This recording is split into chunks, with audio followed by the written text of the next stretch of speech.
तक के दर्शकों को मैं अभय कुमार दुबे सीधा संबोधित करने वाला हूं। मेरी बात सीधी होगी, सटीक होगी और बिना किसी हेर-फेर के होगी, हमेशा की तरह। दोस्तों, अभी 2-3 दिन पहले की बात है, मैं एक राष्ट्रीय टीवी चैनल पर बहस कर रहा था। मेरे सामने स्क्रीन पर पश्चिमी उत्तर प्रदेश के एक पूर्व सांसद थे। इनका ताल्लुक कभी मायावती से हुआ करता था, पर आजकल वे जयंत चौधरी की पार्टी के साथ जुड़कर भारतीय जनता पार्टी की पैरोकारी करके अपना राजनीतिक वक्त बर्बाद कर रहे हैं। इन सांसद महोदय ने अपने खास मनोरंजक अंदाज में एक सवाल पर प्रतिक्रिया करते हुए कहा कि पता नहीं राहुल जी हम लोगों पर बम फोड़ने में क्यों लगे हुए हैं। पहले उन्होंने एटम बम फोड़ा, अब कह रहे हैं कि हाइड्रोजन बम फोड़ेंगे। भाई, हम भी राजनीति कर रहे हैं, वे भी राजनीति कर रहे हैं, कम से कम हम पर बम तो न फोड़ें। एनडीए के इस पूर्व सांसद की बात और उनके लहजे के कारण मेरे लिए मुस्कुराहट रोकना मुश्किल हो गया, लेकिन वहां हंसना राजनीतिक शिष्टता के खिलाफ होता, इसलिए मैं किसी तरह अपनी मुस्कुराहट पर काबू पाने की कोशिश करने लगा। जो भी हो, इससे एक बात तो तय हो ही गई कि भाजपा और उसकी ठकुर सुहाती करने वालों के मन में कहीं ना कहीं राहुल गांधी द्वारा की जाने वाली आक्रामक राजनीति ने अपनी उपस्थिति दर्ज करा दी है। वे सरकार के ऊपर बम्बार्डमेंट कर रहे हैं और सत्ता पक्ष बचने के लिए आड़ तलाश कर रहा है।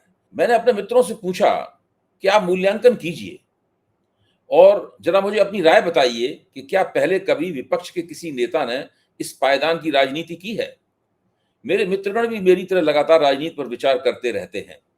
उनकी एकमत राय थी कि फिलहाल लंबे अरसे से भारतीय लोकतंत्र को इस तरह का विपक्ष का नेता नहीं मिला है। उनकी बात सही थी। 2004 से 2014 तक जब केंद्र में मनमोहन सिंह के नेतृत्व वाली कांग्रेस सरकार थी, तो विपक्ष का नेता भाजपा से होता था। आज किसी को याद भी नहीं है कि विपक्ष के नेता के तौर पर इन 10 वर्षों में भाजपा के लाल कृष्ण आडवाणी ने क्या तीर मारा था। इस दौर को दरअसल आडवाणी के पराभव के तौर पर जाना जाता है। उनके इसी पराभव का लाभ उठाकर गुजरात से आए एक नरेंद्र मोदी नाम के नेता ने विदेशी एजेंसी के जरिए योजना बनवाई ताकि प्रधानमंत्री पद पर दावेदारी की जा सके। यह नरेंद्र मोदी की खुशकिस्मती थी कि उनके सत्तासीन होने के पहले 10 साल में लोकसभा में विपक्ष के नेता पद पर कोई नहीं था, लेकिन उनकी खुशकिस्मती का यह सिलसिला 2024 के लोकसभा चुनाव में भंग हो गया। नेता प्रतिपक्ष के पद पर राहुल ने जो किया वह देश के इतिहास में शायद ही किसी नेता विपक्ष ने किया होगा। राहुल गांधी का यह कार्यकाल कांग्रेस को मुख्य विपक्षी दल के तौर पर स्थापित करने में सफल रहा। चाहे कोई भी सर्वेक्षण हो, सभी मानते हैं कि राहुल ने कांग्रेस में नई जान फूंक दी और जो कांग्रेस निर्विवाद रूप से इस समय देश में विपक्ष का नेतृत्व कर रही है। उनकी सक्रियता ने विपक्षी राजनीति को गतिशील बनाया।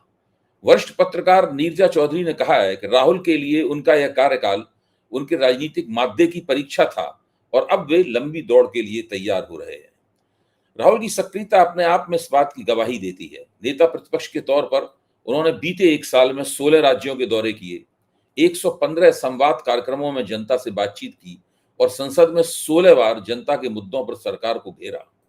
यही नहीं, इस बीते एक साल में उन्होंने 18 प्रेस कॉन्फ्रेंसें भी की। इसके मुकाबले अगर आप प्रधानमंत्री के रिकॉर्ड को देखें तो आप पाएंगे उन्होंने बीते 11 साल में एक भी प्रेस कॉन्फ्रेंस नहीं की। राहुल ने एक खास काम भी किया जो अक्सर नेता विपक्ष नहीं करते और जिसकी उनसे अपेक्षा भी नहीं की जाती, लेकिन राहुल ने संसद के दरवाजे अपनी खास पहलकदमी पर आम जनता के लिए खोल दिए। वे सिर्फ राष्ट्राध्यक्षों और बुद्धिजीवियों से ही नहीं मिले, बल्कि संसद भवन में उन्होंने किसानों, मनरेगा मजदूरों, आंगनबाड़ी में कार्यरत महिलाओं, बैंक कर्मचारियों, सफाई मजदूरों और तमाम अन्य लोगों से मुलाकात करके उनकी समस्याओं को समझा और उनके समाधानों पर चर्चा की। मेरे ख्याल से राहुल की राजनीति का यह एक ऐसा पहलू है जिस पर बहुत कम लोगों का ध्यान गया है। दोस्तों, राहुल ने यह भी दिखाया कि निडरता, बेबाकी, दूरंदेशी और गरीबों व अल्पसंख्यकों से जुड़ने के लिए उन्होंने जो पहलकदमियां ली वे अपने आप में एक नई राजनीति की बानगी थी। राहुल गांधी नए संसद भवन में सरकार द्वारा प्रताड़ित उन अन्नदाताओं से मिले जिन्हें सरकार ने दिल्ली आने से रोक दिया था। इसके अलावा उन्होंने सरकारी उपेक्षा की शिकार आंगनवाड़ी कार्यकर्ताओं से मुलाकात कर उनका दर्द देश भर में पहुंचाया। उनके मानदेय को बढ़ाने के लिए बढ़ाने के लिए राहुल गांधी ने सरकार पर दबाव डाला।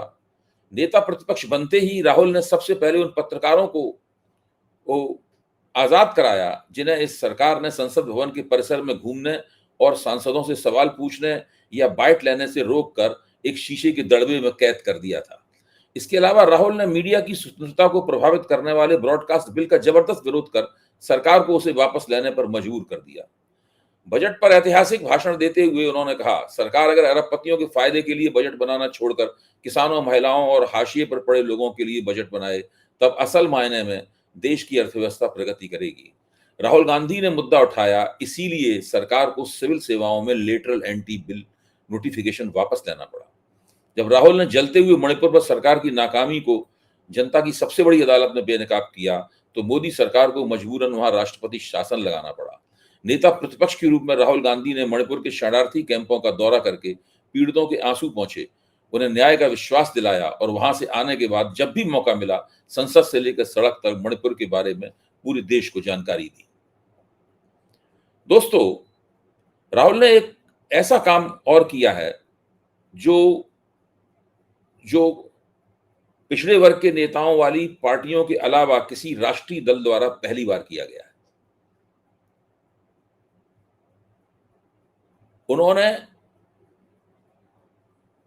उन्होंने एक राष्ट्रव्यापी जाति जनगणना की मांग की और इस मांग को अपनी राजनीति के आधार में बदल दिया।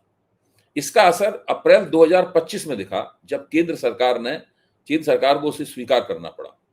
जैसे ही रेल मंत्री अश्विनी वैष्णव ने इसकी घोषणा की, राहुल गांधी ने तुरंत कहा कि ये गहन सामाजिक सुधार की ओर उठाया गया पहला कदम है। आप ध्यान कीजिए इस बात को।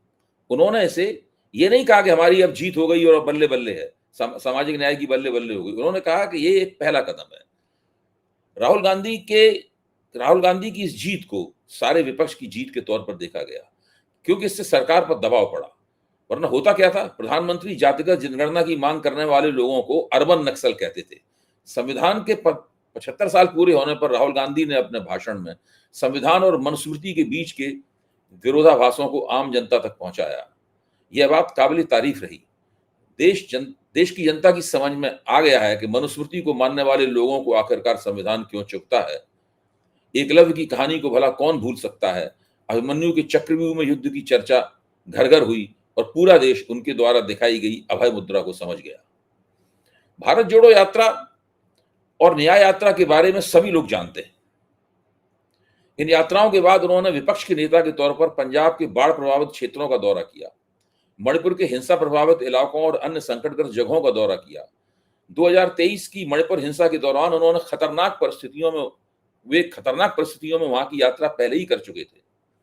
इससे पता लगता है कि वे विपक्षी नेता की जिम्मेदारी निभाने का रिहर्सल किस तरीके से कर रहे थे। हाल ही में गुजरात के जूनागढ़ और पश्चिम बंगाल के मालदा के लिए वे रवाना हुए, जहां की जनसभाओं और प्रशिक्षण शिविरों में राहुल गांधी ने भाग लिया। दोस्तों, इस पूरी गतिविधि की एक खास बात है कि हर गतिविधि में वो प्रधानमंत्री नरेंद्र मोदी से एक कदम आगे रहे। जो मांग उन्होंने उठाई, नरेंद्र मोदी ने उसे माना। जहां वो दौरा करने गए, नरेंद्र मोदी उसके बाद पीछे पीछे उनका दौरा करने के लिए गए। राहुल ने अपने नेतृत्व में विपक्षी दलों को एकजुट करने की ऐतिहासिक भूमिका भी निभाई। मेरे ऐसे समीक्षक हमेशा इस बात को लेकर परेशान रहते थे कि आखिरकार भारत में भाजपा विरोधी विपक्षी एकता ठीक से क्यों नहीं होती है। राहुल गांधी ने ये करके दिखाया। मुझे कोई उम्मीद नहीं थी कि वो ऐसा कर पाएंगे, लेकिन उन्होंने ये करके दिखाया। ये सही बात है। अगस्त में उनकी डिनर मीटिंग में 25 दलों के 50 नेता साबित हुए। वहां उन्होंने चुनाव आयोग पर वोट चोरी के आरोपों पर चर्चा की। इससे पूरा इंडिया ब्लॉक मजबूत दिखा। India Today C voters mood of the nation survey में 50% लोगों ने विपक्ष के नेता के तौर पर उनके प्रदर्शन को अच्छा बताया, जो अगस्त 2024 के 32.3 से बहुत आगे का प्रतिशत है। 38% ने उन्होंने कांग्रेस का सबसे बेहतर नेता माना। अन्य विश्लेषकों ने भी उनकी छवि को गरीबों के नेता के तौर पर पुष्ट होते हुए देखा। दोस्तों, राहुल गांधी की राजनीति विपक्ष को मजबूत करने के साथ साथ जनता के मुद्दों जैसे कि बेरोजगारी और संविधान की रक्षा को उठाने वाली साबित हुई। बीबीसी और डीडब्ल्यू जैसे मीडिया मंचों ने राहुल को श्रेय दिया कि उन्होंने तूफानी संसद में सरकार को कटघरे में खड़ा कर दिया।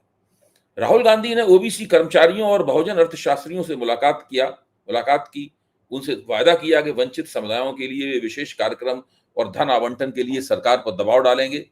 राहुल गांधी ने विश्वविद्यालयों में न्यायपूर्ण शिक्षा व्यवस्था के लिए कांग्रेस शासित प्रदेशों कर्नाटक, हिमाचल प्रदेश और तेलंगाना के मुख्यमंत्री पद को पत्र लिखकर रोहित वेमुला एक्ट लागू करने का आग्रह किया। राहुल ने अग्निवीर योजना को सरकार द्वारा आम आदमी के बच्चों के साथ छल बताते हुए भरी संसद में सरकार की किसान, मजदूर और जनता विरोधी मानसिकता की बखिया उधेड़ दी। संसद में उन्होंने NEET, NEET paper leak, coaching घोटाले तथा प्रवेश टेस्ट घोटाले पर इस देश के करोड़ों बच्चों के भविष्य पर लगी आशंकाओं के खिलाफ आवाज उठाई।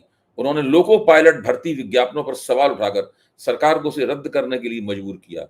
राहुल गांधी ने संसद में प्रोडक्शन और टेक्नोलॉजी पर आधारित भारत की अर्थव्यवस्था के लिए अपने विजन से समृद्धि से भागीदारी को सामने रखा।